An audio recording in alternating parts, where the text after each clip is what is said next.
we came together after graduation and thought of continuing the work we were doing as volunteers when we were doing our school time in the university at IFM. So that's how we chose to continue doing that. And the problem that we were looking at is mostly giving young people opportunity, because we thought we were feeling a challenge of getting opportunities, getting into the job market, lacking skills, as well as just getting access to the education itself. So from that point on, that was 2012, 2013, we started an organization, and we chose the name Thai for a reason.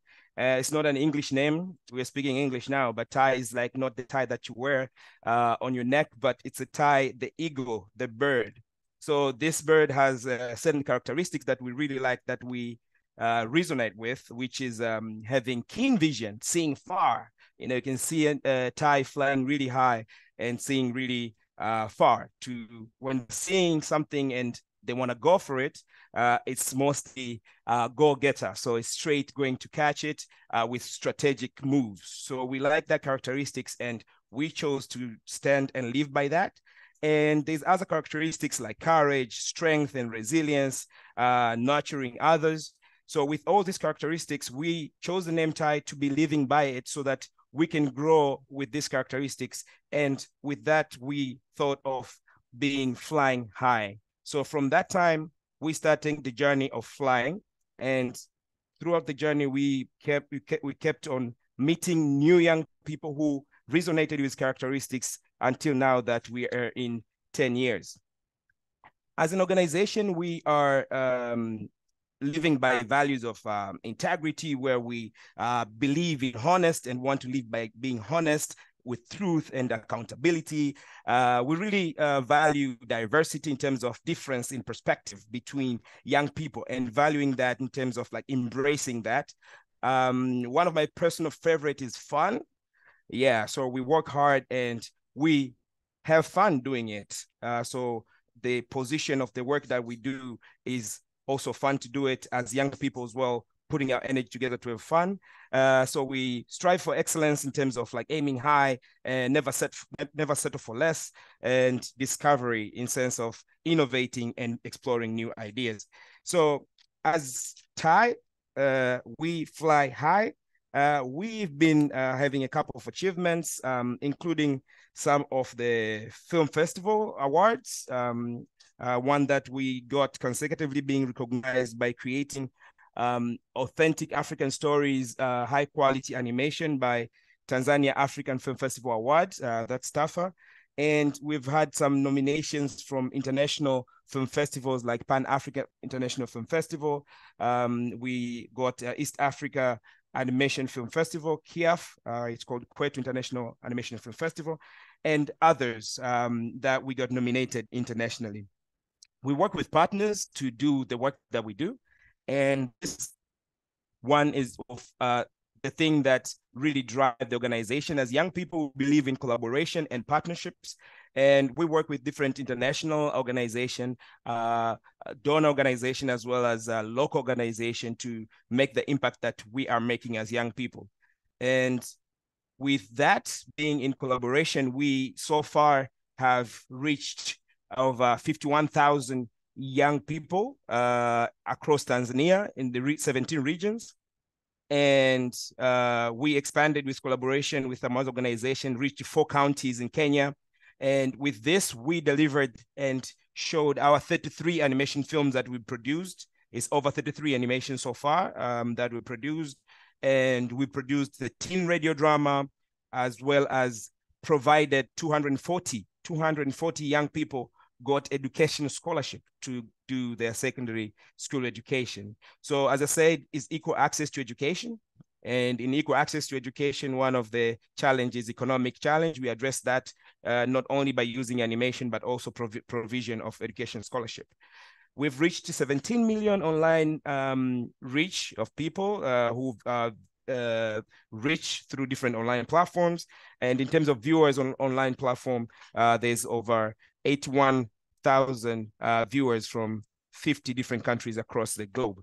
So as an organization at TAI, we are really, really happy as young people and a team to be celebrating 10 years of living by giving impact and of believing into young people as ourselves, that we work together, and as young people that are going through different challenges and being able to address those challenges using innovative power of storytelling and animation. We like to tell stories. We like to collaborate. So today, very, very excited and happy that we are here at this webinar. I would like everyone to be free when we are engaged to share with each other, so as now we all know the organization, its background. So welcome so much to the TAI webinar celebrating 10 years.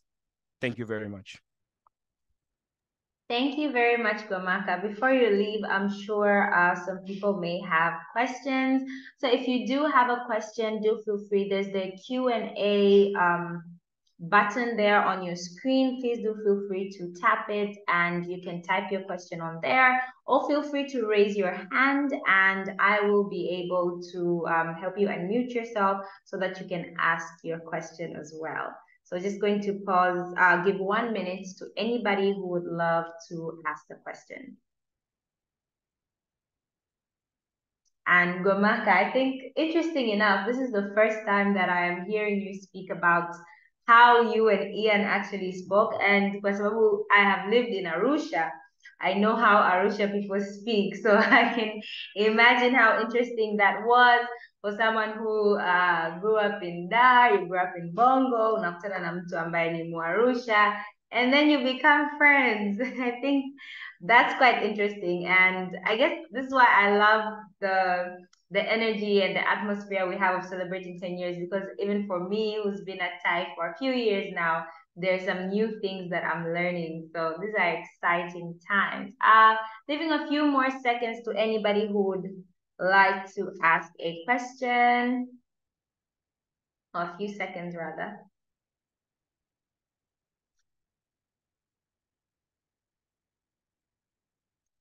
Okay, I see we have a question in the chat.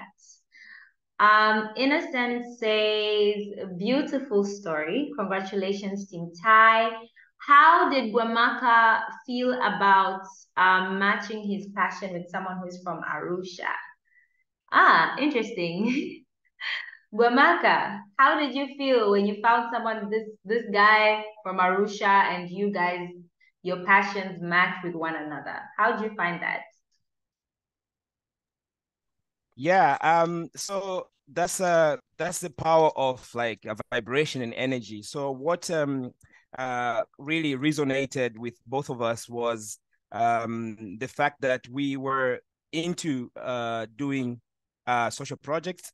Ian shared with me his story that he was been volunteering in Arusha doing different projects with people from different countries, you know, Arusha with the safari businesses and stuff. So I've been interacting and doing working in the NGO sector as a volunteer from high school. So doing different social projects. I was not doing that, but that was really inspiring to me to see the possibility of doing that. Plus, I was so into traveling and going abroad. And with some of the stories that you were sharing with me, I saw so much possibilities of working in an international organization that supports leadership development, and also there is traveling in there. I was like, I'm going to join this organization. I joined it, and apparently we were in the same organization. So that's how things started, and then we become friends. Today we are business partners, working together in an organization as well as brothers. Wow, that's amazing. It's great. It's one thing to find a friend, it's another thing to find a business partner, and it's another thing to find a brother. So David Mboya is asking, being the first animation organization, what challenges did you face during establishment? May you please give us just one challenge briefly? Breaking up, Mariam. As David Boyer is asking, being the first animation organization, what challenges did you face during establishment? Please give us just one challenge very briefly. Yeah, so yeah, it's good. It's good to ask about challenges, because like challenges is one of the um, elements that we passed through in the path, and highlighting, I think one of the greatest, biggest challenge that we encountered as being getting the right talent. We have two universities in the country that is doing animation and multimedia production specifically, and the rest is TV, etc. So we started with just one person who knows animation, until we got to a point like there's 30 people plus that are doing animation. So that challenge of getting people was the wake-up call for us to live by the characteristics of an ego, of having courage, strength, and the resilience to just hang in there and um, keeping doing what we do, attracting other people who have characteristics that the organization is living by, the values. And then there's people who joined who just knew two things, and then they've learned until now they are professionals doing animation. Mm-hmm. And with that sense, um, living by the spirit as Team Thai, we fly high. We always strive for making high quality. So that pushes us as young people to keep on learning and expanding that. So the challenge has been getting the talent with the right skills, and the way we overcome it is by doing what we do best, the best we can do with what we have, and then with that, the rest just came as complementing with people being attracted to the place that they belong, I would say, like as Team Thai. So yeah. Awesome. That's great. Thank you very much, Gwamaka. And I see one of our panelists, Alan, Lucky, also has a question. So please, Alan, and feel free to unmute yourself as well. And you can definitely ask Gwamaka this question. That will be the final question for Gwamaka, and we will move on to our next segment. But David, I will definitely answer your question as we continue. Thank you. So welcome, Alan. Thanks, Mariam, and I'm very grateful and I appreciate being here. Congratulations, you guys, Omaka. Very nice story. My question is thinking about young people. I'm trying to visualize what happened in the corridors of IFM when you were with Ian, and probably before that when you met somewhere, as you said.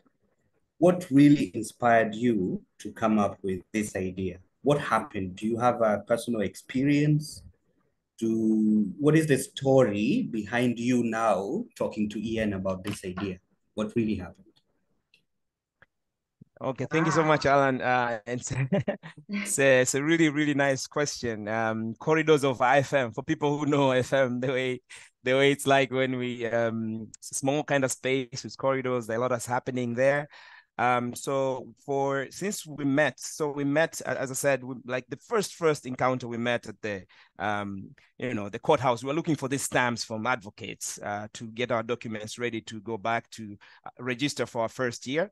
And then after that, like talking up, we realized we are going to join the same organization. So working for 3 years as volunteers in the same organization, we got to learn a lot from each other and get a lot of inspiration and leadership development journey. I mean, skills in the beginning. I wouldn't say like it was a leadership development journey. So we were learning a lot of leadership skills.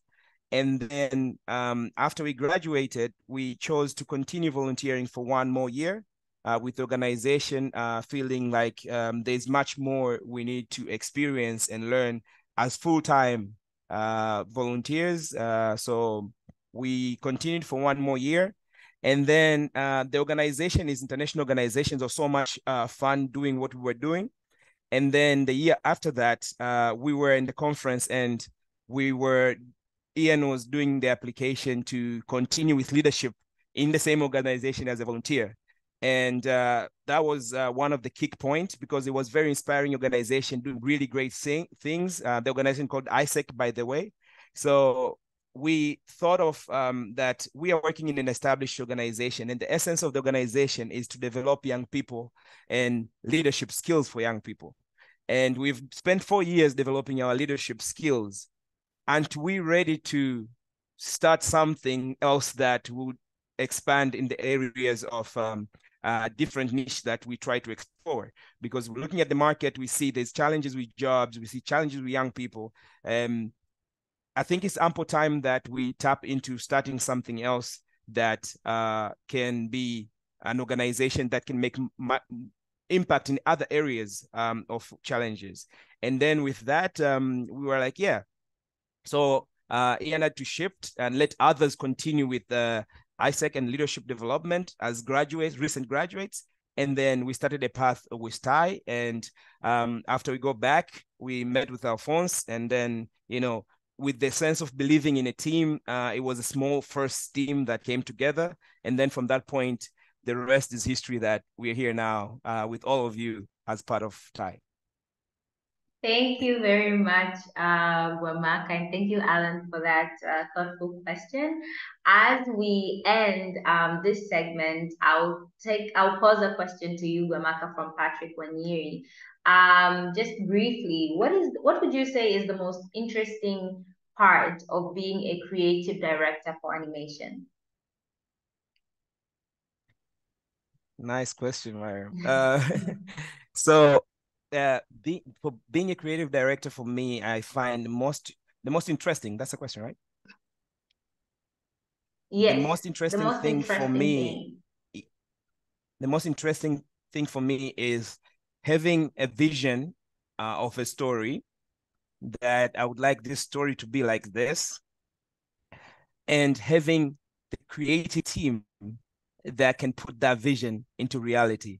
That I'm having a vision of having a character that looks like this. I describe to someone that I work with, and they're putting that into reality. I find that amazing. When I started up, I used to ask, is it possible that it's like this? Is it possible that the ears are like this? Is it possible? Because I'm trying to get the vision. They're like, yeah, it's possible. It's possible. So I found that really interesting to pull the vision of story to reality through a team of very strong creative and strong skills that we have.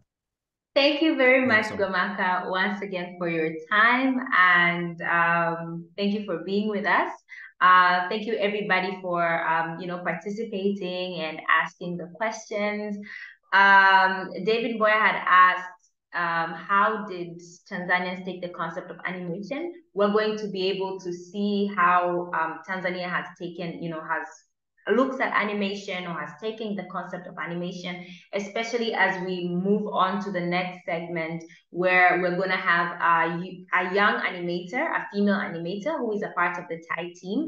And her story is very interesting because she built on her animation skills here at Thai, and she actually joined on an internship. So that was quite interesting. And you guys are also going to be able to ask her a few more questions, and it's going to be awesome. I'm going to play one of our animations that we recently created.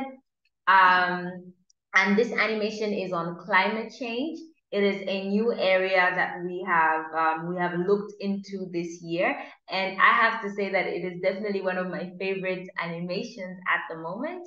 So right now, I welcome you guys to watch and to tune into our animation, Kijani.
Yeeha! Sasa hapa ndiyo mitamboni kwenyewe. Unajua binadamu hawafuati utaratibu wa tabia nchi. Tunawapa adhabu kupitia mitambo hii. Kwa nini tusiwasamehe? Tuwasamehe? Umeona walivyowafanyia miti, ardhi, mito na wanyama? Neno msamaha hakuna kwenye utaratibu wa tabia nchi. Niondolee huruma mimi.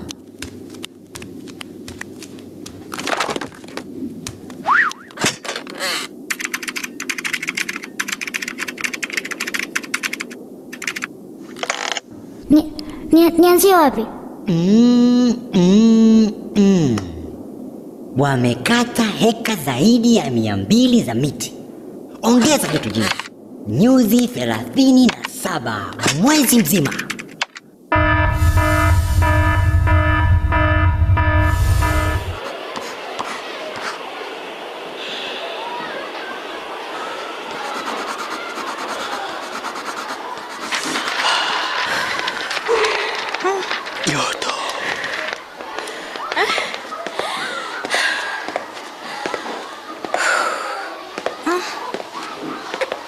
Mwalimu, afadhali umekuja.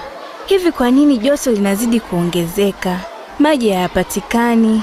Kila siku tunaamka saa 9 kuteka maji na ardhi imechanika kama magome ya miti.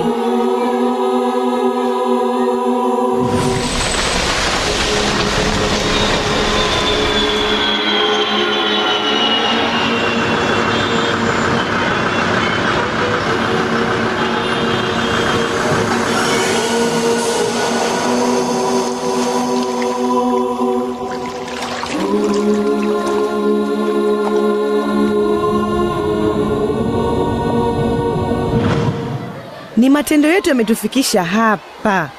Kilichobaki ni kuhama. Haya, wote mrudi nyumbani mkajiandae. Leo usiku mji mzima tunahama. Ndugu wananchi, tusikilizane. Dhambi zenu ndio zimeleta madhara katika mji huu. Na ni lazima wote tuhame leo.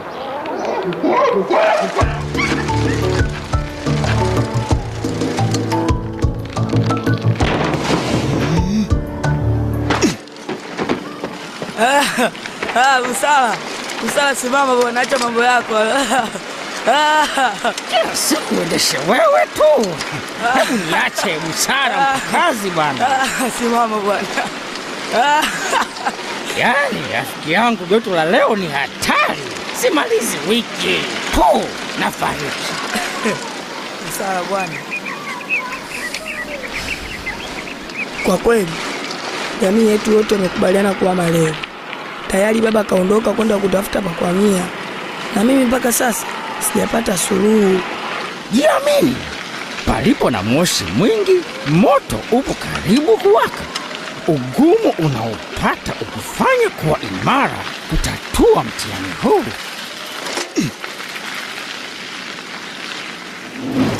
Kaza buti, mafanikio yako mbele. Kaza buti, mafanikio yako mbele. Kaza buti, mafanikio yako mbele. Usirudi nyuma, endelea songa mbele.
hazitabiliki mama, hatuwezi kulima kizamani. Hizi turubai zina kitambaa cha umeme kinachoakisi mwanga wa jua na kupunguza joto, inaitwa jumba wavu. Subiri uone.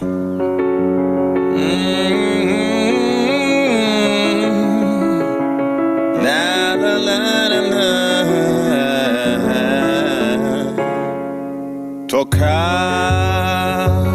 nimeondoka, nimezunguka miji ya karibu na mbali, hakuna mahali penye unafuu, kote ni pakavu na kwingine mafuriko, mabadiliko ya tabia nchi yazidi kutokea. Ni kweli haya ni mabadiliko ya tabia yalosababishwa na sisi wenyewe pia. Kuokoa dunia ni jukumu letu, tupande miti wenyewe, tumwagilie kuirutubisha kilimo cha kisasa, matumizi ya nishati mbadala.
Wow, this is our world of animation where gorillas can speak.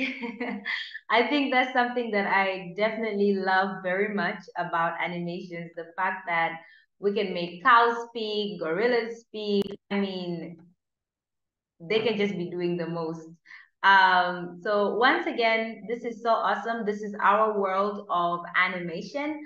And we are so happy to be able to share it with you. As I said, you'll also be able to watch this animation on our YouTube. You just search Kijani by Thai or Thai Animations, and you'll be able to find it on YouTube, and you can watch it with your friends, your children, your siblings, your parents. It's really content that is for everyone. It is child friendly and it is adult friendly as well. And I see that we do have some comments and questions in the Q&A. Neema Malay says, it's a good organization. Congratulations, Guamaka. This was for Guamaka.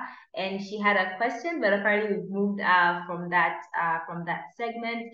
But we'll definitely get to it whenever we have some extra time as we move on. And Clara Maliwa says, bravo, bravo. Are the stories available for other partners to use them?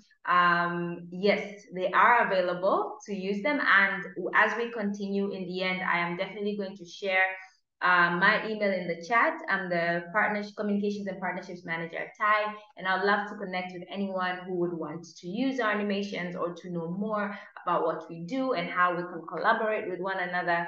We're all about collaboration and working with one another. Jackie says, amazing work. Thank you very much. And I hope I pronounced your name well as well. So that was awesome. Thank you very much, guys, for your comments.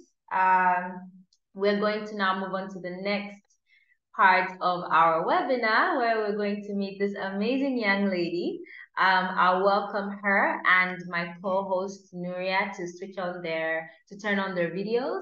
Nsile is an amazing young lady, and I've had the honor to work with her. She joined TIE, as I said, in a certain program that we had where young girls were able to learn more on animation and those skills. And she's actually the only female animator who participated in creating the visuals for the first period tracking app for girls in Tanzania. That app is called Oki, and as TIE, we were honored to be a part of the process of creating that application for Tanzania. So without further ado, I would love to welcome Nuria and Nsile so that they can have a conversation and we can be able to learn from it. And again, the Q&A chat box is open. Feel free to type in any questions on there or raise your hand once they're done speaking for me to be able to unmute you so you can ask your question. Karibuni sana, Nsile and Nuria. Thank you, Mariam.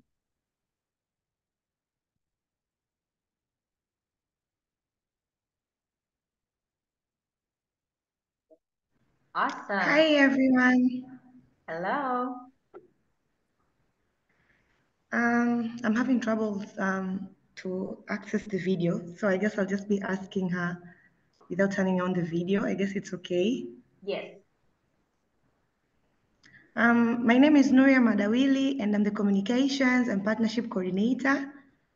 And I'm your co-host today, as Mariam already said, and I'll be asking Nsile some questions on behalf of you all, and other questions will proceed as the time goes. So Nsile, I hope you can hear me. Yes, I can. We are all interested to know, like, what sparked your passion for animation? Like, how did your journey really begin? Okay, thank you, Team TIE, for this amazing opportunity. My name is Nsile James, as you all can see. I am an animator here in TIE. So first, what sparked my passion for animation is the love I had for illustrations, for the sense that the ink and the colors, that's the passion I had since way back. I think that led me to being able to do animations with all I have right now.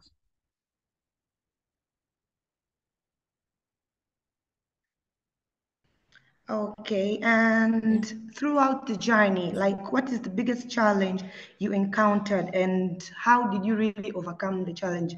It could be one, or like you could share the biggest challenge that you really encountered and how you overcome it. There aren't much challenges for me especially, but well, the animation process is really broad, and with the passion I have, I take a lot of my time into practicing and learning and creating content. So I would say the long hours of the animation process, it's really a challenge, but it's not as challenging as it sounds, because, you know, if you love something, you'll do it with everything you have. But with that, then comes the social life and the health wise. Yeah, sitting many hours, not able to sleep, sometimes just making sure that you are learning every day, and you want to produce something amazing. Yeah, I think that's a challenge, but it's not as a challenge because I love what I do, so it's a healthy challenge, I'd say. Yeah. Okay, and if you would let us know about your like inspiration, what or whom was or has been your greatest source of inspiration throughout your journey? Like what really made you be inspired to enter in innovation and starting animating? Yes, as I said earlier, the love I had for illustrations, you know, the momentum of wanting to animate, the output, the results you get. For me, it's really inspiring, as Bro Gomaka said. The creative process, from the mind to the output to the video, that process, it's really inspiring. For me personally, it's the sense of the colors I see and the stories that is created from the mind I had. Also, my second inspiration is intertwined with Thai's vision. The moment I joined the Thai, I loved the visions they had, and I was inspired to be able to be an animator who would create stories that matters to the society. So I think with Thai, I would like to thank their visions. I was also able to get the inspiration from them.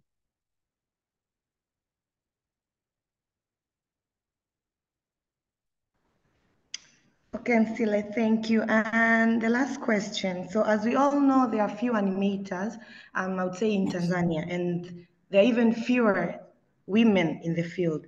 So what advice would you give to other aspiring young animators, especially to young women? Yeah, I think animation in Tanzania, especially here in Thai, is not biased to anybody, gender-wise. As long as you have the passion and the output is amazing, then you're good to go. So I would say practice a lot. And if in trouble, in anywhere in your process, just ask for help to people who are doing good than you. So I'd say, especially here, here, and if you're outside Thai or anywhere, and you get to have an opportunity like this of Thai announcing maybe internship, or maybe any participation in anything, do join and listen to them, ask them questions. Anything can happen.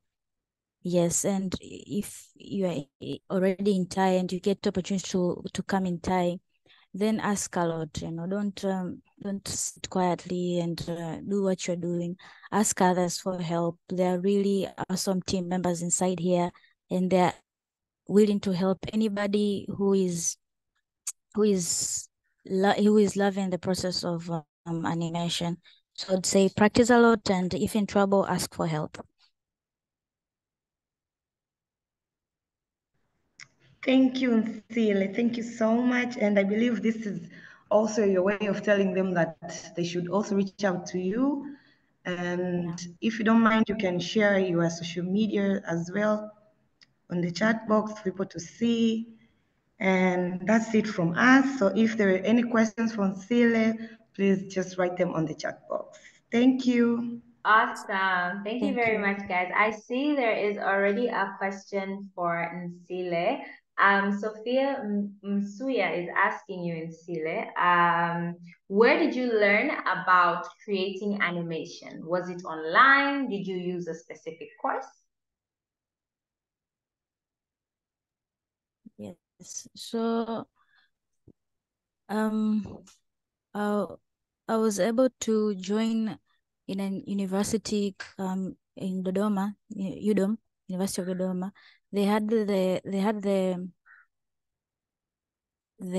I mean it's the bachelor is called bachelor in science in animation and multimedia and animation and technology. So you get to learn theoretically and also practically in the University of Dodoma. Awesome. Thank you very much, Nsile. And we have another question from Neema. And she's saying congratulations, first of all, for all your talent. And she's asking, how do you use color to portray certain messages? So when you're creating animation or when you're creating content, how do you use certain colors to send out a certain message? Yes. So as I said, in the University of Dodoma, you get to learn a lot about multimedia. So we were able to get the knowledge of the meaning of colors, and also how can they be used in videos in order as an audience to engage with an audience emotionally, also visually. So say example, generally we know red can symbolize some sort of anger, white can symbolize peace. So you get to use some certain colors, and also some colors which are visionally guiding an audience to this main character. So we could, as example in Thai animations, we can use our main characters could have specific colors that that points them out, as in these are important to you as an audience to look at this character only, and other extra characters could have different colors because they are just extras, but the main character is usually different. That itself shows the relationship of colors and the videos we create. Awesome. Thank you very much, Sila, for your time once again. I know that even now, today, you're working on some new animations for Thai, and Yes. I'm so excited, and I am also so proud of you and all the work that you do here and how far you've come. I remember when Sila joined the studio, she knew a lot and she had a lot of, well, she was not maybe as good as the animators who were already there and already had training, but she is a quick learner, and it only took her a few months to be as good as the animators that were already in-house. So I would love to congratulate you for that, and thank you for your time, and thank you for being awesome. And yes, asante Thank you, sana. Mariam. Thank you so much. Awesome. Karibu. Thank you guys for your questions as well. Thank you for continuing to interact with us. As I said, it is 10 years of Thai this year, and this is just one of the ways that we're celebrating, as we would love to celebrate with the whole community. That is why we created this webinar, and we said we definitely want to mingle with you and have some time to engage with you. Feel free as you're on this session, whether you'd like to take a video, take a picture, and share it on your social media. Tag us on Instagram, on Twitter, on LinkedIn, wherever you'd want to tag us at Thai Tanzania, and we will be able to engage with you online as well. And because we are more or less halfway throughout our webinar, you can still invite some of your friends, your family, and anybody who you feel would really benefit when they join this webinar. The theme of the webinar is unlocking youth's potential through innovation. So far, we've heard even from Zile how she's been able to unlock her potential through using animation and technology. And as we're moving into this segment of our panel discussion, we have amazing people who I'm so excited to engage with today. And they're going to be sharing with us more gems of knowledge and basically how we can be successful while using technology, or using innovation, creativity, how we can learn how to fail and fail well. Because just because you failed, it does not mean that it is the end. So I'm very, very excited for this next segment as well. And I know that my panelists are already online.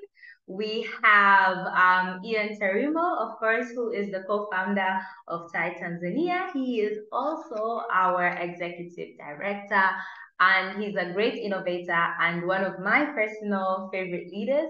As the producer, of course, of our animations, he's an award-winning executive producer, so I'm so happy to have him on this call. And I also have Esther Manasseh, and she's the head of client solutions at Stanbic Bank, but she's also the co-founder of her own foundation. So I'm so happy to have you as well, our amazing problem solver and innovator. We also have Belinda Wera. She's the head of customer experience and digital care at Vodacom Tanzania. She has a passion for people, has a passion for serving, has a passion for technology, and has a master's in business administration as well. So I'm so happy to have you here, and I know you will also uplift us and educate us as well. Last but not least, we have Alan Komba, who is our one of our board members, but he's also a multimedia expert.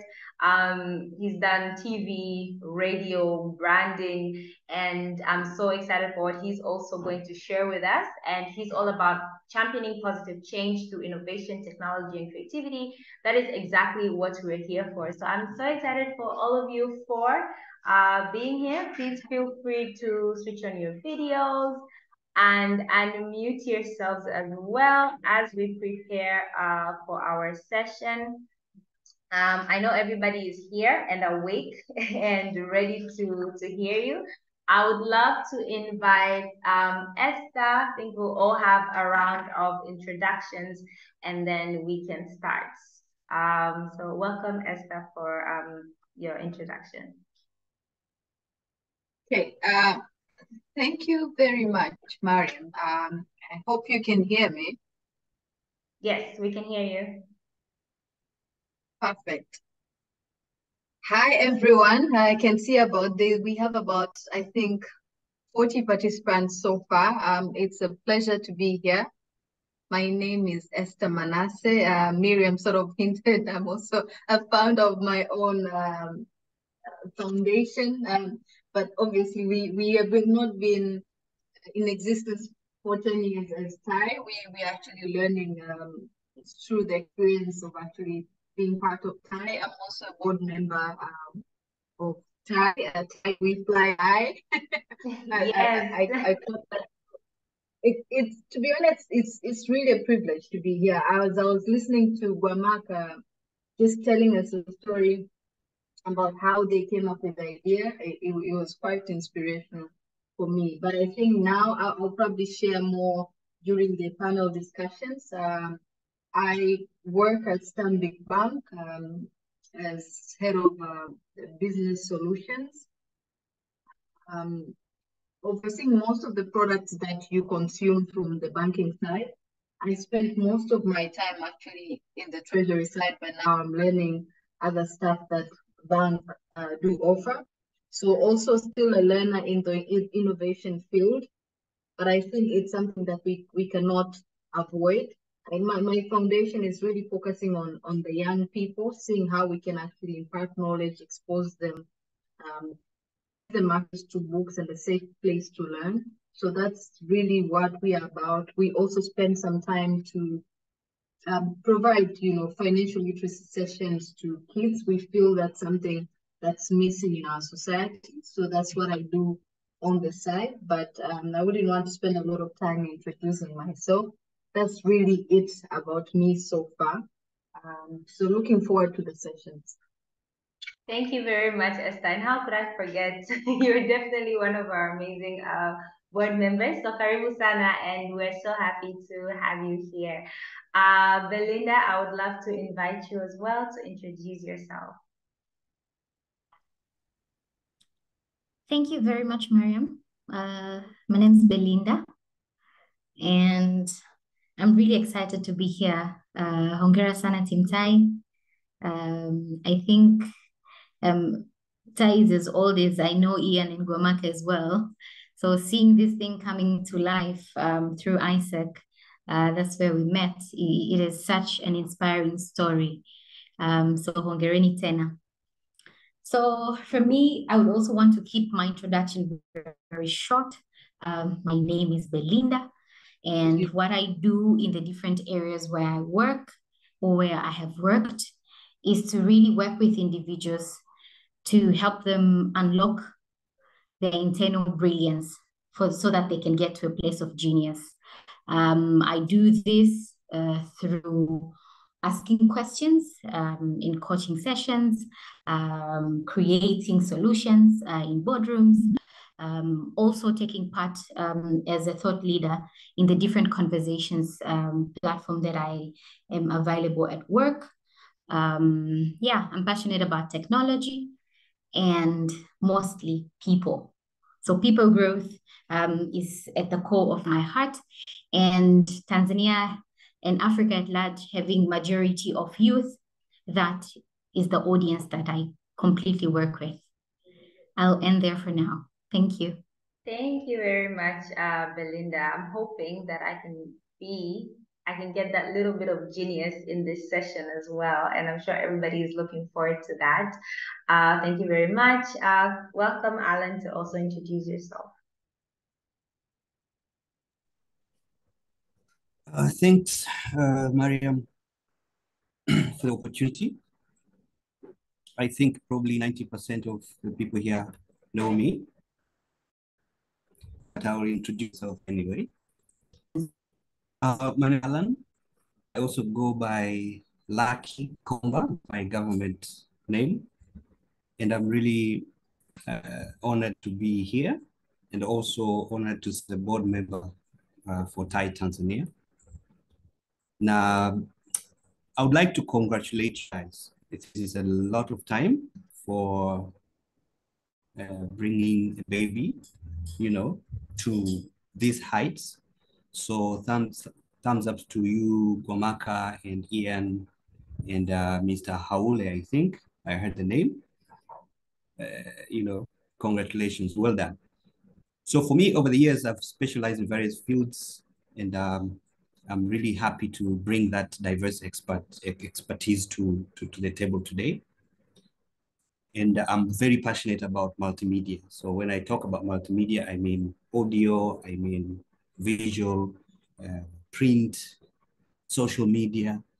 So hearing stories about how you use animations covers everything for me, and that's why I'm serving as a board member as well. What excites me a lot about this is how we can manage to leverage all these platforms to actually facilitate social and behavior change communications. Because at the end of the day, we want to have an impact somewhere. And I believe message should do more than just to inform. So message should transform. So how are you crafting a message to make sure that it transforms someone's life? I also do marketing on the sides, and my specialty really on that side is creating experiences. As an experiential marketing manager, I can manage your experiential events. I also very passionate about youth. You know my story. I started dealing with young people since way back, since 2005, if I'm not mistaken. I remember me going around Tanzania teaching kids about brushing their teeth, and all those things. And I've learned a lot throughout this journey. On Skonga as well, it was an interesting journey, plus the other 8 years that I did in Kenya. So let me just cut the story short and say, I really appreciate this opportunity, and I'm really ready to share what I know, my knowledge, my experience, but also to learn from the rest of the panelists. Thank you.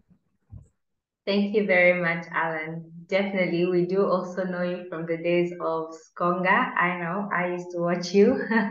And also happy birthday as well. Thank you for, agreeing to actually spend a few hours of your birthday with us today. I would now like to welcome Ian. Ian Karibu, and after you introduce yourself, please let us know what innovation and creativity means to you, especially in the context of youth. Karibu, Ian. Thank you very much, Mariam. It's a pleasure being here. I appreciate everyone for making time to attend this session. I'm grateful for everyone who has contributed to TIE, that today we are celebrating 10 years of impact. My name is Ian Tarimo. As I've been introduced, I'm the co-founder of TIE Tanzania. And it has really been an incredible journey of discovery, growth, sharing, and creating meaningful partnerships among ourselves, but also between TIE and other organizations. Unfortunately, when it comes to relation to TIE, since I finished university, this has been my first organization to employ me. And since then, I've never changed the organization. So my story is all about TIE and its growth. So I'm happy to share anything that will be useful to other people who wants to learn or grow, get some insight on personal growth or professional growth. I'm happy to share that. Now, when I go to what you just asked me, Mariam, about what it means to embrace innovation in regards to young people, I will say that for me, innovation, it's not a product, I would say, but it's an input. It's an approach, it's a methodology into doing something that is useful, into creating a value. I feel like sometimes we tend to waste a lot of time. We waste a lot of time to analyze and have a lot of pressure to young people and force them to be innovative. And they end up not doing anything, trying to come up with a brilliant idea that will change the whole world. Maybe it's true to other people, but based on my experience with TIE, it's a bit different. For me, it means that you are doing something that you care, and maybe the approach that you're trying to use is not working, is not effective, is not convenient to the people that you're trying to create value for. Then you go to the drawing board and try to do something different that will simplify whatever you're trying to deliver or you're trying to create. Sometimes people confuse innovation and the technology, and people think that for you to be known as innovative, you also need to have a technology background, or you need to think of these buzzwords, AI and all those kind of tools. But really, for me, innovation is as simple as being able to preserve milk in a way that after you use as a fresh milk, you can also use as a sour milk. Even in the village, we see these things are happening. For me, that's already innovation. Maybe before, people could use milk when the milk is fresh, and maybe afterwards they used to waste that milk, and someone thought of how to preserve that milk so it can be used at a different time. Sometimes I see even in the village where you have this season where we have a lot of fruits, a lot of vegetables, and then we have this dry season where people suffer from not having access to food.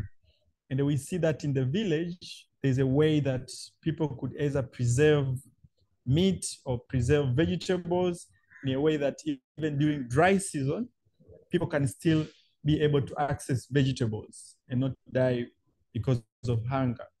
So I'll say for me, innovation is across everything that we do, and it's not limited to technology or a specific approach, but the end in mind, it's a tool that, or methodology or approach that helps us to simplify whatever we are doing in a way that is more effective and more efficient. So as a young person, whether you're a teacher or whether you're applying for a job, and if you are trying to apply for a job so that you can, earn income, you can earn that employment, and you are trying one way and it's not working, it's up to you to think on how can you do it differently. You are still being innovative.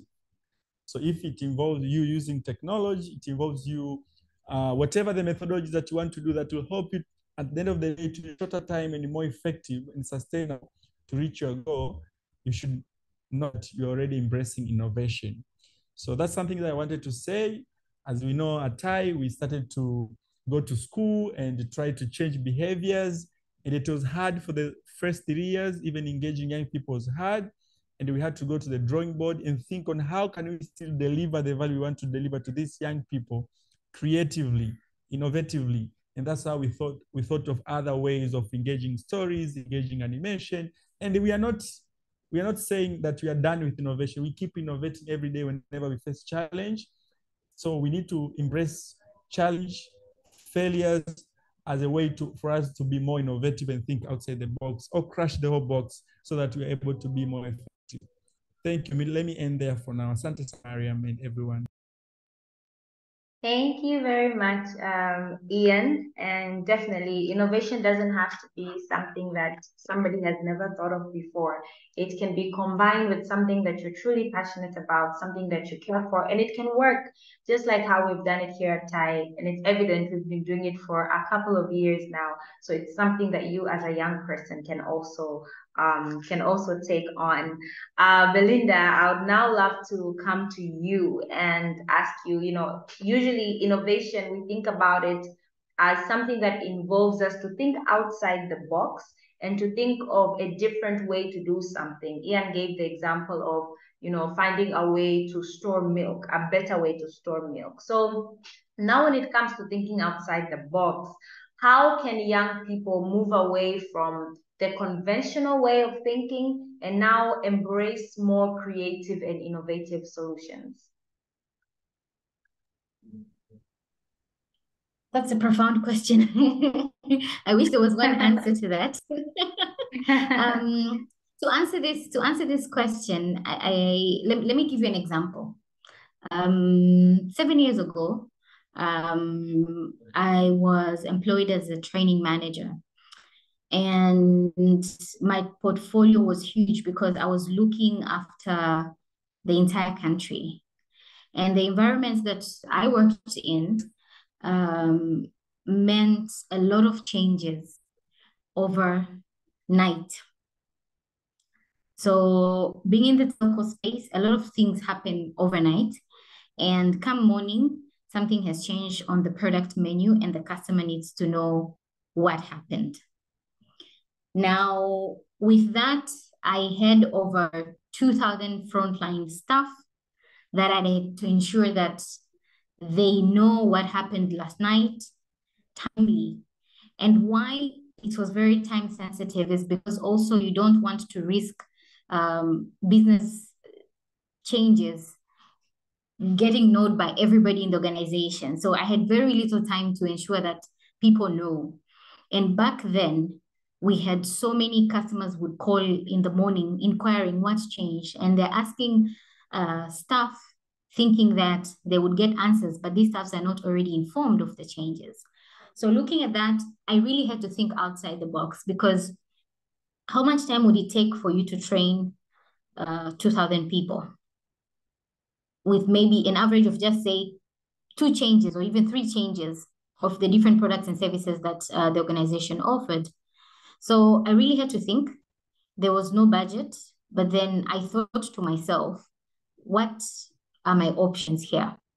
So first we started with sending SMSs, but that's not efficient, because how much information can you put on an SMS that can really enable somebody to walk in with enough information to support a customer? about a new product. Emails were ineffective because by the time they get an email, they're already logging in to respond to customers.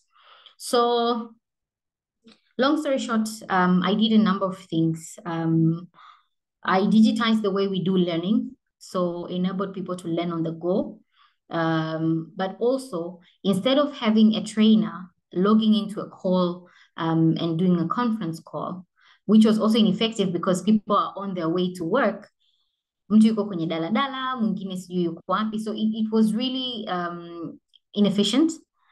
So fast forward, I convinced the management to really create an in-house studio. And a couple years later, this studio is not only serving training, but also the organization as well. So there's not a one-size-fits-all. I think it's looking at the problem or challenge I had and finding ways within your means to make an improvement. So if I am fixing a problem of access to water, for example, I think it's important to spend time with that challenge, understand, talk to the different people. How long does it take for them to fetch water? What would be effective for them? Because I agree with Ian that technology is not the only answer to innovation and creativity. It is a great vehicle. It can enable you to reach many, but at the same time, it can prevent you from reaching many who are not tech savvy or who are not having access to digital devices. So I think the ability to spend time with a problem, talking to different individuals and trying out solutions. I don't have enough time to explain how I tried a number of things, but I think I've demonstrated that, SMS doesn't work, this doesn't work. So try out things. I think the great Thomas Edison, who created the light bulb, said, he did not fail. He just found out 10,000 ways that wouldn't work when it comes to creating a light bulb. So I think that would be the approach that one goes to. Try a number of solutions and go with the one that works. Thank you very much, Belinda. I think what I definitely got from that example was the first thing that we need to do is look at, okay, what options do we have, right? And then we can move on to saying, okay, how effective are those options? You tried SMSs, you thought, okay, yes, we're getting the message across, but how much can we put in a text message? And then you mentioned how we can explore how we can use digitization, because that is what helped you when you were solving that specific problem. And then also try and try again, try and fail until you find what works best. Thank you very much, Belinda. And Alan, would you share with us a personal experience where innovation played a crucial role in your journey? I know you've done a lot of multimedia, you've seen TV grow, you've seen radio grow. Just want you to share. It can be a personal story or somebody else's story on how innovation played a crucial role on their journey or on your own personal journey. Karibu.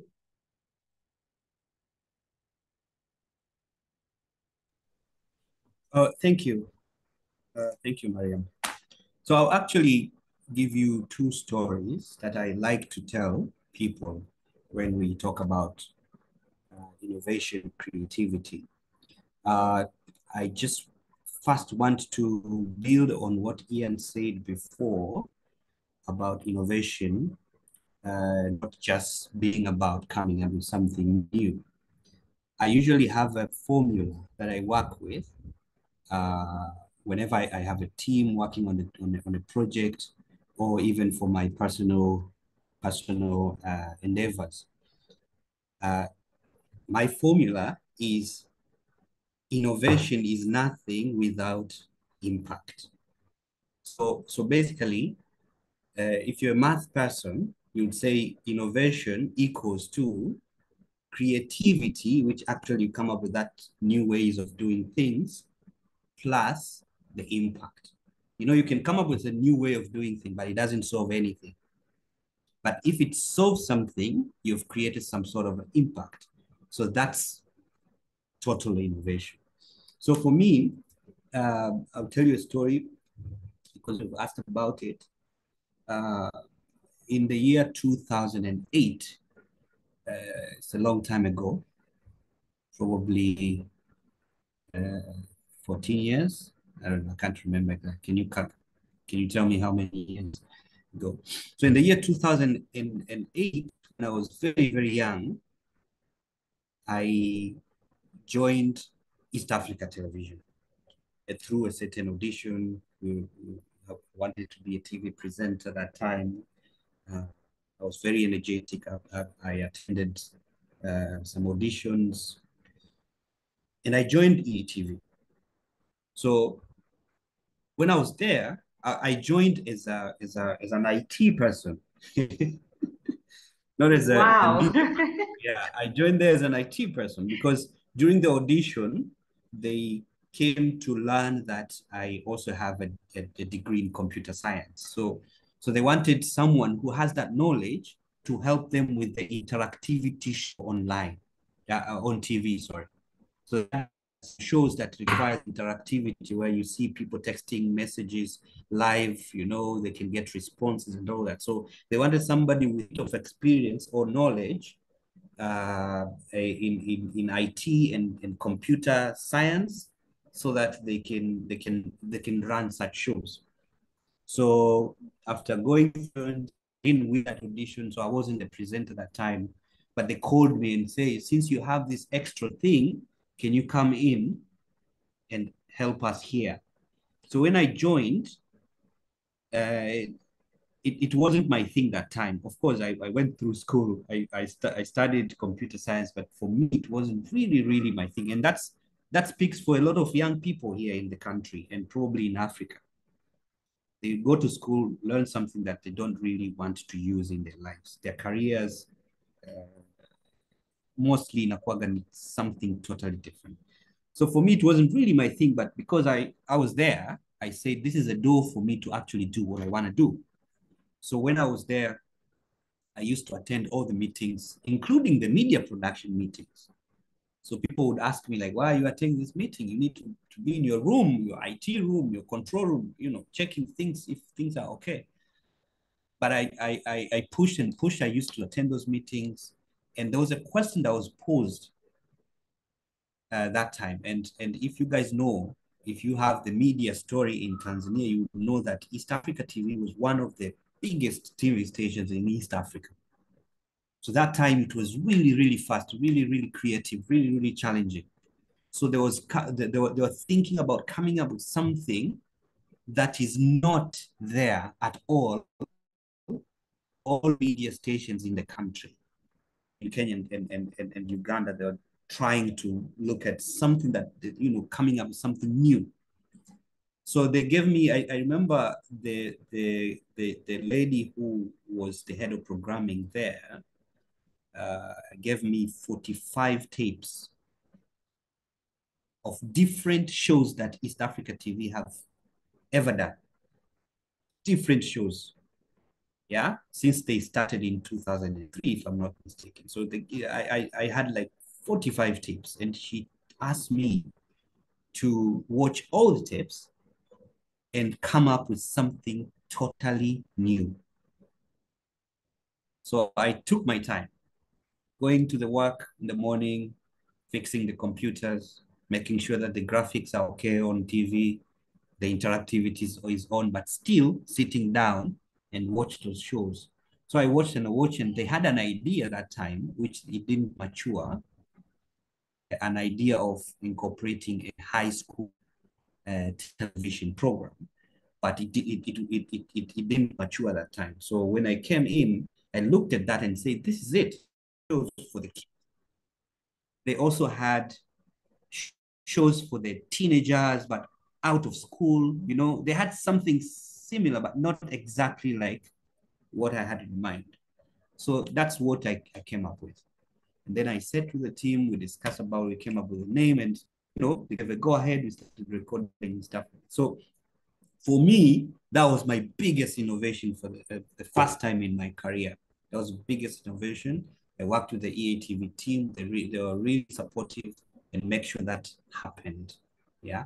So even to add to the question that you asked Belinda about how I might not phrase it the way you phrase it, but about how young people can actually embrace innovation in their lives to solve problems, to come up with solutions, is for you to actually look at the gap. What is the gap? And come up with that solution. Yeah. Put down all your ideas and try one after another, one after another. You will fail 10 times, but you will win one time. So actually that's one story I really like to tell people about my creativity innovation journey, making sure that we just don't come up with a TV show, but we come up with a TV show that has an impact. And we saw a lot of, we saw the results. I mean, the government officials used to call us most of the times, laughing, congratulating, giving ideas and stuff like that. And I would say maybe that show also helped in formulating some of the policies, in the education system. So we saw the impact, we saw the results. And then secondly, I would like to, if the time allows, I'd like to tell you a story after that. So there's this amazing multimedia platform in Kenya for the youth that was founded by a guy called Rob Barnett. He's from Scotland. We founded this in Kenya right after the 2007 post-violence, the post-election violence, post-election violence. They call it post-election violence, I think. That violence happened after the elections in 2007. Yeah. So the young people were very idle, and it was very easy for them to be taken to the streets and start chaos and all those things. So they had nothing in their minds, like, there's nobody who was actually feeding them important information for them to actually get busy and, work on their lives. So he invented that. He came up with that idea, but he wanted to expand it to the country here in Tanzania. So his idea was to just copy and paste and put it in Tanzania. But I told him, and and this was during me trying to get that job, actually, the interview. I told him, like, young people are totally different. Even Hussein, 19-year-old in Dar es Salaam, is not the same Hussein, 19-year-old in Arusha, is not the same Hussein, 19-year-old in Kigoma. They're totally different. The way you speak to them, what they want, what they perceive in life, as success, etc., etc. So he asked me, like, what are the things we can put for this platform that will fit Tanzania? And I had now to sit down again on a drawing board, looking around and say, this is the gap. So at that time, we saw the gap in entrepreneurship, especially on the agriculture side of things. So we started coming up with the story. So when Gwamaka was talking about how he frames the story and all that, I just remembered how we used to write the wireframes. We come up with a story, we write the wireframe, then we take it to the production, we do the pencils, we do the inks, we come up with a comic magazine. So we came up with that comic magazine, and we were telling stories about how agriculture was a lucrative idea that time. Yeah.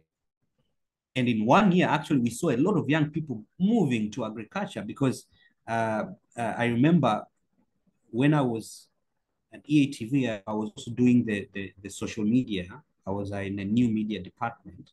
Yeah. And I remember once me posing a question about what are the opportunities you see in your streets.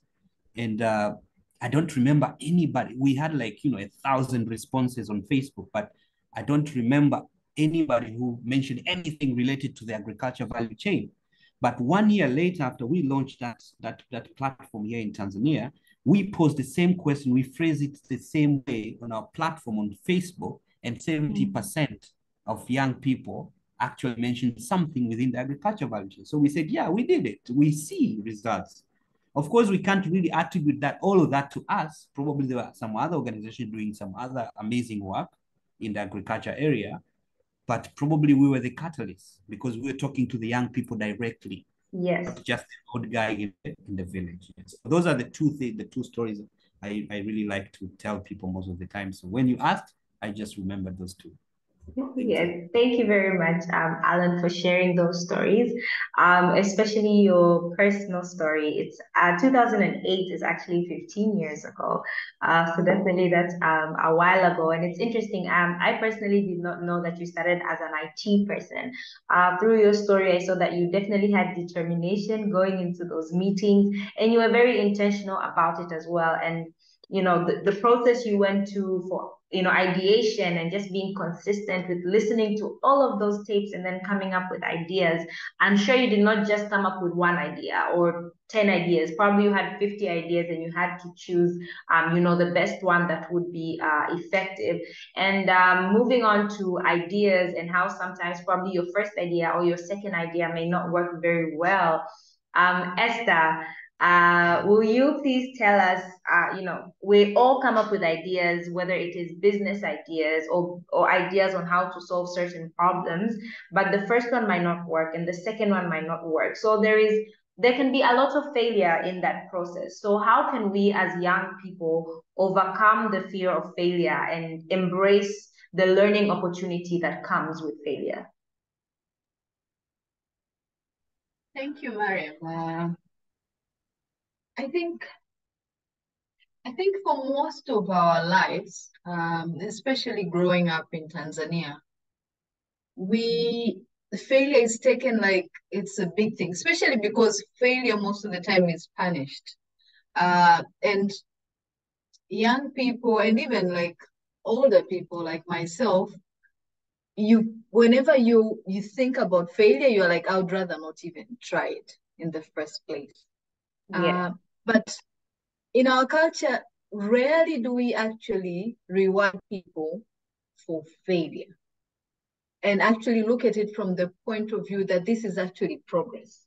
So the way I always like to look at stuff and maybe trying out is I celebrate, like if there's, for example, if I have this big plan that I need to achieve, I first divide it into small tasks. So maybe it's like I want to make so much money or I want to make this much of an impact. I remember when I started my foundation, I had this big idea. I know the calling that I had was around, it was around COVID. I thought about the people that were not going to school and how school is escape. It's a form of escape for most people ambao wanaishi kwenye maisha ya shida. Kama watoto wa kike inawapunguza, inaondolea risk ya maybe just rape and stuff like that. Wengine ndo namna ambayo at least school ndo social life yao. Yeah. I want to start something. I probably don't have the money to do something big, but tayari nina vitabu. I have many kids ambao wanapenda kusoma vitabu. Maybe I can actually start from that. So maybe the grand idea is to have this big public library. Maybe it's to do an outreach to the nearby schools and something like that. But if you were to break the big task that you have, or the big vision that you have, into small tasks, you'll be able to sort of celebrate the progress. Kwa sababu when you think of that big idea, it's scary, it can be scary. And because of the fact that when you compare to, failure is actually associated with punishment, in your mind, you would rather even not even start. Kwa sababu unafikiria, okay, nitachekwa na jamii, watanionaje, and because of that, we're not really encouraged to try. And for most cases, the way I look at the opportunity, because the way I look at failure, for me, it's actually it's a step that one has to take if they want any kind of growth or any kind of progress. And someone was actually saying, and it's true, most of the time tukiangalia kina Steve Jobs, tukiangalia even Ian or Gwamaka, they've told us about how this thing worked. It would be good to actually hear more about how many times they went and maybe walikuwa wanatafuta labda sponsorship and they failed, how broke they became at some point for wanting to venture into this idea. if we had more stories of people who failed, then we'll be encouraged to actually try. I personally, for example, if I could dwell on the career perspective, I think most people have spoken about business ventures. When I started my career, so Nami here, luckily, I can see there's so many ice seekers in the room. I was also an ice seeker, and nilianzisha ISEC in the university that I was in Zimbabwe. So maybe we have a bit of ISEC spirit in this room. But I think ISEC is really a good platform because it exposes you to a lot of challenges that you'd actually face when you're out of university. So it sort of prepares you, whether you go into the corporate world or even you venture into your own. Because the way ISEC runs is like your own startup. So you get to try by using other people's, maybe resources or things like that. And it also exposes you to interact with people to see how maybe you want to fundraise, unajaribu hii idea inashindikana and things like that. So when I started, I got an internship in one of the banks. And obviously that worked very well for me. I think being an ICER, they could see the energy, they could see the value that I added. And the MD of that bank told me, no, I really like the way you've done the work here.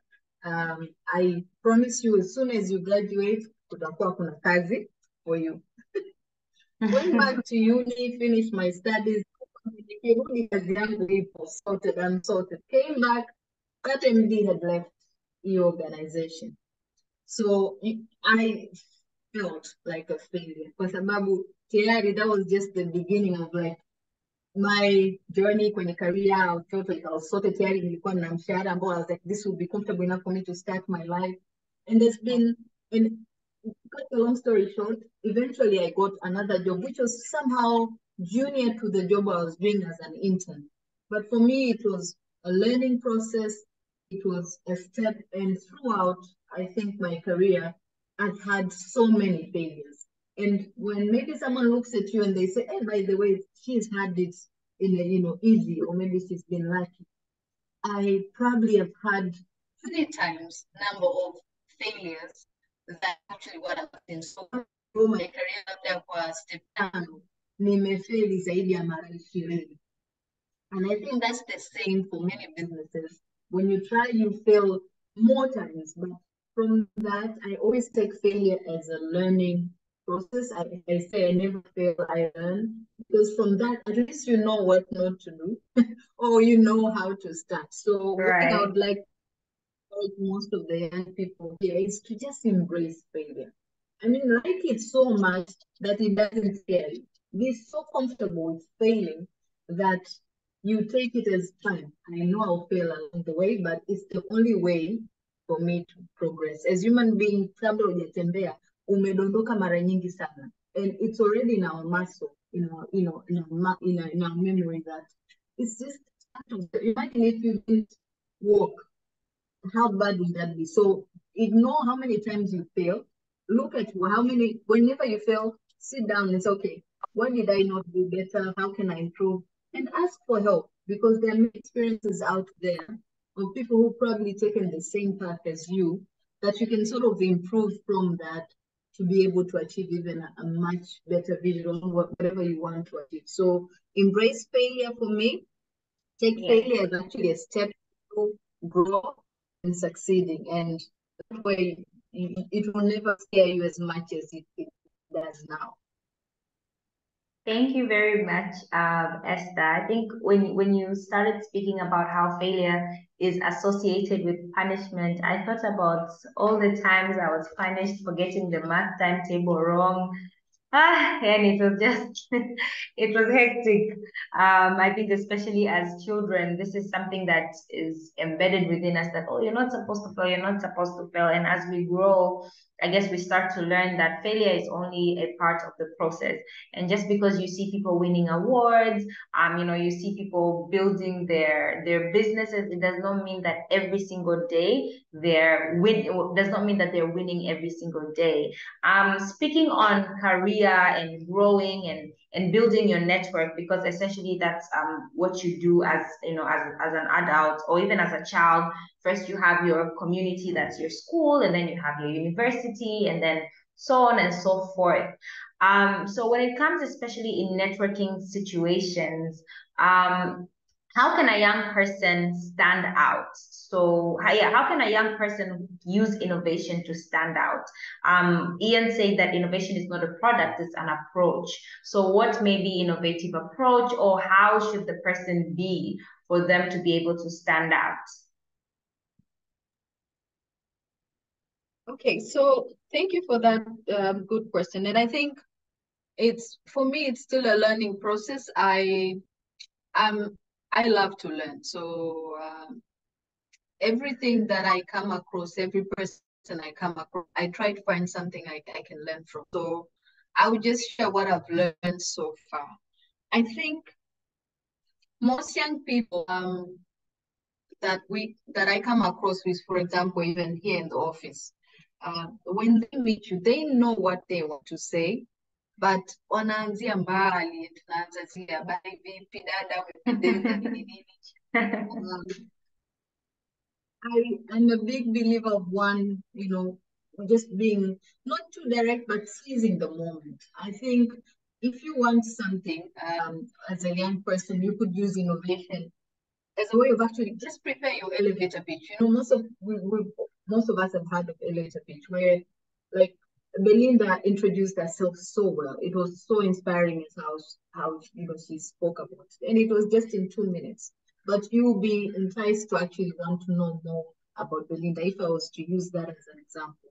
So as a young person, if you know what you're going through and why you're meeting this person, maybe mmekutana tu kwenye networking event, but hapa Kakaia ningependa nijue how I could start my own startup, or maybe nataka nimekutana na kaka Gwamaka, I want to actually maybe ask for an opportunity nifanye volunteering kwenye sai kwa ajili ya just create something short that can just position, quick, knowing kwamba opportunity might not be 1 hour. So you probably just have 1 minute with this person. Package something about yourself that just highlight your interests, your goals, and maybe what makes you unique, and just mention that. But also the other thing that I see working is that most of us use social media for things that don't really add value. Most young people work with maybe Instagram. Most people work with LinkedIn. LinkedIn is the preferred professional social media channel. You have access to most of the people that you'd want to access. Maybe you could think about what value you could offer that person. Esther sijui amesema hapa anasimamia products. You see something interesting, or you have this idea that you think might add value. It doesn't stop you from just writing, maybe just a paragraph. Or have you, as Stanbic, ever thought of doing something like this? Or, just think of something that can add value, that can somehow connect with the person that you're talking to. And just use that networking as an opportunity to say, okay, what else do they want?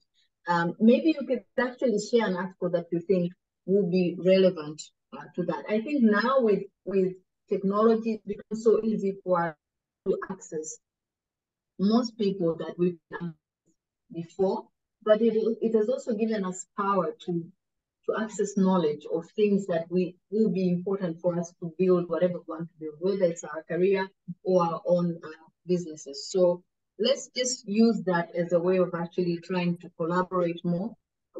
Luckily today, we've seen a good example of a collaboration that has worked with Ian and Gwamaka. But how many people unaongea now, maybe you connect with through social media, that you think you share interest, and maybe you could actually collaborate with them to start something that, as Alan, something that you can be done differently, but also can actually impact our society. And now, if you look at the businesses, the business community, they are hungry for innovation. They are hungry for new ideas. Right. It's actually a good time for most young people to to just come up with ways and maybe try it out. We've seen most people actually succeeding on that. So those would just be my few 2 cents on how networking could help people. Thank you very much, Esther. And I also really love what you said about social media and how at the moment we have access to many people, right? I can connect with you on LinkedIn and I can text you and say, hey, I'm Mariam, this is what I do. And I can offer whatever value I feel would be, whatever thing I feel would be valuable to you. And I can even simply ask to connect with you. And maybe that's, you're having a good day and you're like, yeah, sure, let me connect with Mariam. And that's how we can start, I could start connecting with you. I think moving to that and social media, and I have to say we're almost at the end of our panel discussion. And I know that Belinda has dropped off, but I'll just say thank you to her. I'm sure she'll see this clip another time. And moving on to the end of towards the end of our discussion, I think young people would really want to know, especially related to social media. And Alan, I'll pose this question to you. How can I, as a young person, use social media to build my personal brand and to make that a brand that certain people would want to actually relate with? Thank you. It's a very confusing question sometimes, because even myself to date, I'm wondering how I can use social media to really build a brand. But I think there are principles that are there to follow, especially when you want to be known for something. Your social media is a playground where you can meet a lot of people, but also where a lot of people can see you. And when I say you, I mean you as a person, but also you as what you do, if you know what I mean. You as what you do. So, for example, if you just scroll on Instagram and you find a name somewhere, and it clicks in your head that I've seen this name or I've heard this name somewhere, that means there's something you did, or something you said, or something happened. That's why somebody in his or her mind, when they were scrolling down, it just clicked in their heads that they've heard of you somewhere. So you need to create such spark. Yeah, if you understand what I mean. You need to create such spark. So what is it that you do on your social media should reflect who you are, should reflect what you are. So we have talked about innovation, and believe me, young people are very creative, but innovators are very few, because as we said before, it doesn't just end there when you create something new, but it goes further when you make sure that that is implemented and actually has some results. So you have ideas, put them to work. Make sure that you work on those ideas and choose that one idea that you can do without any pinch on the resources. When I say pinch on the resources, I mean something that you can easily do without looking for capital, or something that you can easily do without having a team or someone who can do something for you, for it to happen, So something that doesn't have a resource pinch. And that is actually going to be you. Because if you look at social media, for example, in Tanzania, you see a lot of social media or Instagram comedians, for example. That is their thing. That is what they can do without any pinch of the resources, And that's why we know, like, if I ask you guys here, you can mention like 10, 20 social media comedians that come through your mind right now when I speak about this, yeah?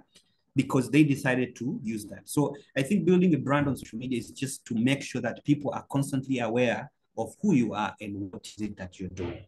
So whether it is a talent, something you've learned, or something you want to help people with, it's just creating something totally different that has an impact on someone's life, someone's imagination, someone's thinking, mind, you know. And it's not like, you know, you create something that will change Tanzania as a country or will lead to a change of our governance, for example.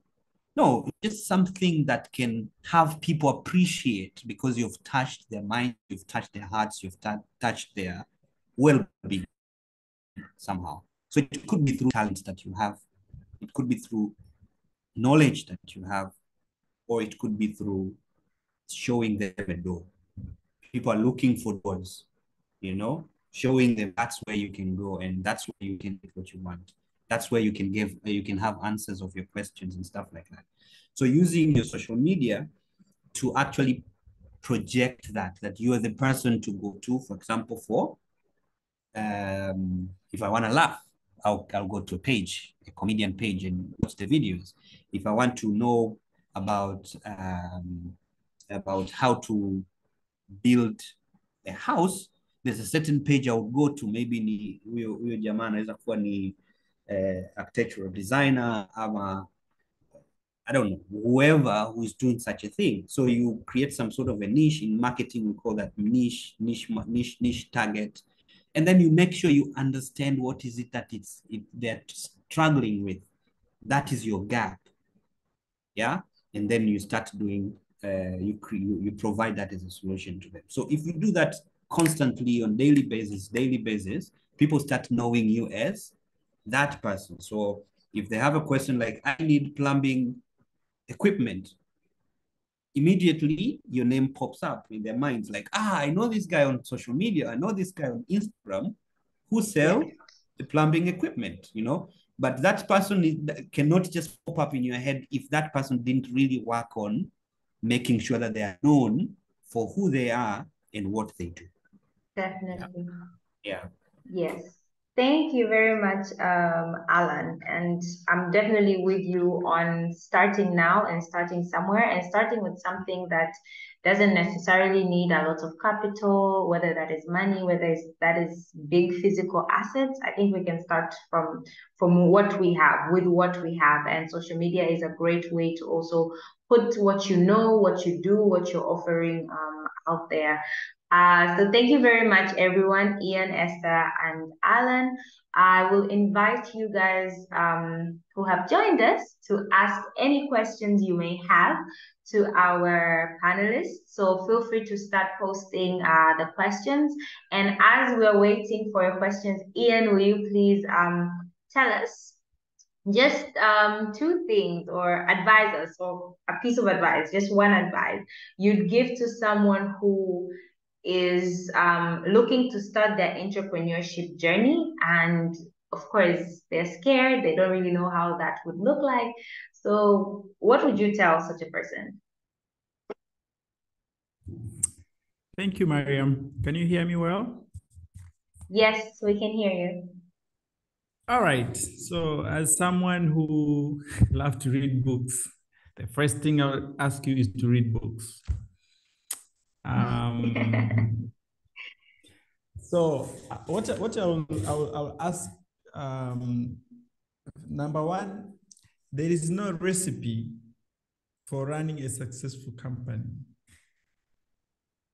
but at least I would say there are pathways that are not perfect.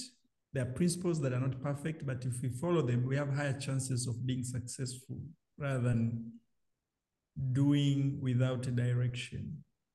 And I would say that learning from people who have done the job, people who have run businesses, especially in your own country, it's something that I'll ask someone who wants to be an entrepreneur to make time for that, to invest time to learn from those who have already done it, so that at least you have an idea what's working, what's not working, or even if it's not working to them, how can you do differently so that you can overcome the problem that they've already they've already stopped them from being successful. So instead of, whenever you want to run something new, obviously you're going to fall to get some challenges and obstacles. So instead of repeating the same challenge, the same mistakes, and then you end up failing, it's better you use the experience in a way that it helps you to get a chance to solve other problems, because anyway, you're going to have new problems. So number one is to learn from those who have done it, either by talking to them or by reading, if they've written their own book about their history on how they've done and how they faced challenge and how they became successful. Right. Or the other way, which is more clever actually, is to go and work for the company that you love, because they will be like your mentors. They will give you everything that you'll get a chance to be close to them, to understand everything they're doing, and they will pay you. So until when you are ready from there, then you can go out and start your own thing. That's one of the clever way you can do it. Sometimes people get used to the day-to-day work and they forget why they wanted to do that. But that's a secret that, Mariam, you should not use it. What I'm saying, if you want to start your own thing, you go work to a company that you love what they're doing, and whoever the leader is going to mentor you, and you're going to get the network, you're going to understand how the business operates. So when you go and start your own thing, you start from a different speed, from a different understanding. Number Thank you. two. Yes. You say two. So number two,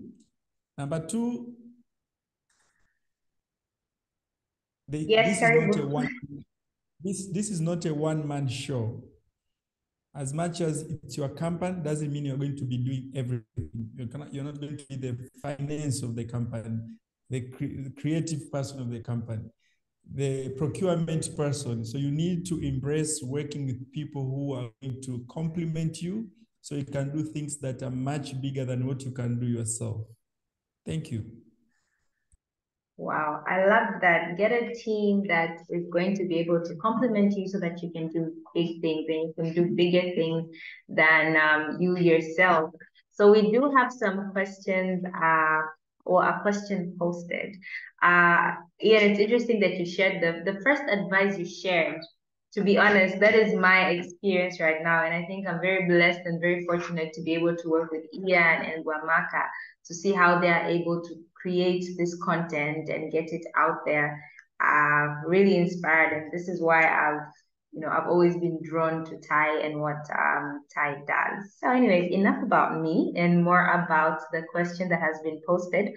David Boyer is saying, hearing Ian's opening and Esther's remarks reminded me of how we are nurtured to not make mistakes in life, and left me with lots of rethinking to do, which gave me a thought. How do you, Ian, reward efforts, especially as you work with a group of young, talented individuals?